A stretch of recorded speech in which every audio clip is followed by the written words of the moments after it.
জটিল রোগে আক্রান্ত 4.5 মাসের শিশু চিকিৎসার আশায় মুখ্যমন্ত্রী ও প্রধানমন্ত্রীর দ্বারস্থ অসহায় বাবা মা। কমলাসাগর বিধানসভার সিকের কোট ছনখোলা এলাকায় 4.5 মাসের এক শিশু জটিল রোগে আক্রান্ত হয়ে মৃত্যুর সঙ্গেই লড়াই করছে। শিশুটির বাবা রামকৃষ্ণ সিনহা একজন দিনমজুর। সীমিত আয়ের কারণে সন্তানের উন্নত চিকিৎসা করানো তার পক্ষে সম্ভব হচ্ছে না। পরিবার সূত্রে জানা যায়, জন্মের পর থেকে শিশুটির মল ত্যাগের স্থানে গুরুতর সমস্যা ধরা পড়ে। সঙ্গে সঙ্গে শিশু বিশেষজ্ঞদের কাছে চিকিৎসা শুরু হয়। চিকিৎসকেরা জানান, স্থায়ী সমাধানের জন্য অপারেশন প্রয়োজন হলেও শিশুটির বয়স কম হওয়ায় তা এখনো সম্ভব হয়নি। সাময়িক চিকিৎসা চললেও অবস্থার অবনতি হয়নি, বরং সময়ের সঙ্গে সমস্যা আরও জটিল হয়ে ওঠে। পরবর্তীতে এই শিশুটির নাভি ও মাথা অস্বাভাবিকভাবে বড় হয়ে যায়। সম্পূর্ণ শারীরিক পরীক্ষা নিরীক্ষার পর চিকিৎসকেরা স্পষ্টভাবে জানান, এই জটিল সমস্যার জন্য বড় ধরনের অস্ত্রোপচার প্রয়োজন, যা ত্রিপুরায় করা সম্ভব নয়। জিবি হাসপাতালেও ঝুঁকি চলছে বলে এই জানানো হয়েছে।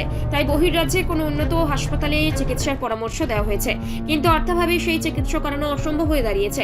সোমবার সকালে সংবাদ মাধ্যমের মাধ্যমে রাজ্যের মুখ্যমন্ত্রী ও দেশের প্রধানমন্ত্রীর কাছে সন্তানের প্রাণ বাঁচানোর জন্য সাহায্যের আবেদন জানিয়েছেন অসহায় বাবা মা। দাদা, আপনার বাচ্চা? আমার বাচ্চা পায়খানার দরজার উপরে একটা টিউমারের মতন হয়েছে। তো টিউমারের মতন হয়েছে, তারপরে এটা হাসপাতালে আমরা গেছি, জিবি হাসপাতালে রেফার করছে IGM হাসপাতাল থেকে। এরপর তারা আমাদের ভর্তি রাখছে, ভর্তি রেখেছে। তারা কইতাছে তারা অপারেশন করে দিব। তো অপারেশন করবো কইয়া তারা 25-26 দিনের মতন অ্যান্টিবায়োটিক মারছে, মাইরেছে। এটা বাচ্চাটার জায়গাটা একটু শুকাইছে। এরপর তারা কইতাছে শুকাইলেই অপারেশন হইব, কিন্তু শুকাই গেছে, কিন্তু অপারেশন হইতেছে না। 4 দিন 5 দিন যাবৎ সময় হয়ে গেছে, অপারেশনের সময় ডেট পার হয়ে যেতেছে, অপারেশন হইতেছে না। এরপরে আমি একদিন স্যারের লগে অপারেশন স্যারের সাথে কথা বলছি। এরপরে স্যারে কইছে আমারে, দেখো এটা বাচ্চাটা একটু ছোটো রয়েছে, তো বাচ্চাটা আরও বয়স বেশি হইলে অপারেশন করুন লাগবো, এমনি কইছে।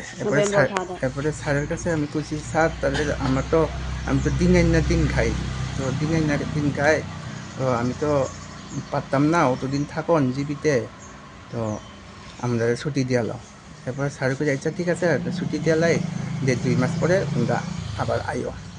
এরপরে আমরা ছুটি দিয়া লাইছে। ছুটি দিয়ে আওয়ার পরে 1.5-2 মাসের পরে আবার মাথাটা দেখি বড় হয়ে গেছে, মাথাও বড় হইতেছে আর নাভিটাও একটু বড় হয়ে আইছে।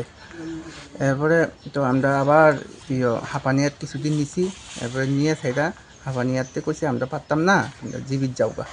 এরপরে আবার আমরা কয়েকদিন আগে জিবিত দিয়ে আইছি। এরপরে জিবিত থেকে কইতাছে সার্জারি করতে লাগবো, এটা অপারেশন করতে লাগবো। এরপরে একদিন কইছে অপারেশন করতে লাগবো। এরপরে তাই এক্সরে করানো হয়েছে। এক্সরে করানোর পরে তারা কইতাছে এটা আমরা এখানে সম্ভব হইতো না, এটা ত্রিপুরার বাইরে লয়ে যাও। বয়স কত বাচ্চার? বয়স 4.5 মাসের থেকে একটু বেশি। ছেলে না মেয়ে? ছেলে। মানে ডাক্তাররা কি কইছে ত্রিপুরাতে এটা চিকিৎসা হইতো না? না, ডাক্তারে কইছে ত্রিপুরাতে চিকিৎসা হইতো না। তো আপনি কি করেন? আমি দিন আইনা দিন খাই। তো এখন বাইরে গেলে মানে কত টাকা লাগবে কিছু কইছে ডাক্তার? বাইরে গেলে ডাক্তারে কইছে এমনি 10-12 লাখ টাকা লাগবো, তো তাড়াতাড়ি বাইরে লয়ে যাও, আর বাচ্চা দাঁড়ার সময় নাই। তাইনে টিউমারটা ফাইতে গেলে তাইনে রিস্ক আছে, তাইনে মরতেও পারে, এমনি কইছে। তো এখন কি করবেন আপনি? এখন আমি শুনছি আমরা ভারতের প্রধানমন্ত্রী আর আমরা ত্রিপুরা রাজ্যের সিএম স্যার, তো তারা একটু গরিব দুঃখীদের একটু সাহায্য করে। আচ্ছা, আপনি কি চাইতেছেন এখন?